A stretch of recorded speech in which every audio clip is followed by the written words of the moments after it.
సత్యవేడు పట్టణంలో అర్ధరాత్రి వేళ తెలుగుగంగ మట్టిని కొందరు మట్టి మాఫియా మూడో కంటికి తెలియకుండా ట్రాక్టర్లు టిప్పర్ల ద్వారా తమిళనాడు తరలిస్తూ లక్షలాది రూపాయలు ప్రభుత్వానికి గండి కొడుతున్నారు. మంగళవారం అర్ధరాత్రి రీజనల్ ఎన్ఫోర్స్మెంట్ అధికారి ఈశ్వరెడ్డి క్రమంగా గ్రావెల్ తరలిస్తున్న టిప్పర్లను స్వాధీనం చేసుకుని ఆర్టీసీ డిపో గ్యారేజ్ కు తరలించారు. రికార్డులు సరిగా లేనందువల్లనే టిప్పర్లు సీజ్ చేసినట్లుగా అధికారులు తెలిపారు. మరొక బృందం మైన్స్ ఏడీ ప్రకాష్ కుమార్, ఎన్ఫోర్స్మెంట్ ఇన్స్పెక్టర్ శ్రీనివాసరావు అర్ధరాత్రి 2 గంటల సమయంలో అకస్మాత్తుగా తెలుగుగంగ కాలువపై ట్రాక్టర్లు టిప్పర్ల ద్వారా మట్టిని తరలిస్తున్నారని సమాచారం రావడంతో దాడి చేసి 7 ట్రాక్టర్లను 3 టిప్పర్లను స్వాధీనం చేసుకున్నట్లు పేర్కొన్నారు. వీటిని స్థానిక ఆర్టీసీ డిపో గ్యారేజ్ కు తరలించినట్లు చెప్పారు. మైన్స్ అధికారులు, ఎన్ఫోర్స్మెంట్ ఇన్స్పెక్టర్, గ్రావెల్ క్వారీ ఓనర్లు తమకు అనుమతి ఇచ్చిన భూముల్లోనే తవ్వకాలు చేపట్టాలని, మీ పక్కన ఉన్నటువంటి రైతుల భూముల్లో అనుమతులు లేకుండా అక్రమంగా గ్రావెల్ ని తవ్వకాలు చేపడితే చట్టపరమైన చర్యలు తప్పవు అంటూ మీడియా ద్వారా హెచ్చరించారు.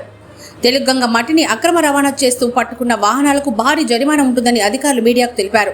ఇదిలా ఉండగా వైసీపీ పార్టీలోని గ్రూపు తగాదాల వలన ఒకరిపై ఒకరు ఆధిపత్యం కోసం ఇలాంటి చర్యలకు పాల్పడుతున్నారంటూ స్థానిక పట్టణ ప్రజలు టీ దుకాణాల వద్ద చర్చించుకుంటున్నారు.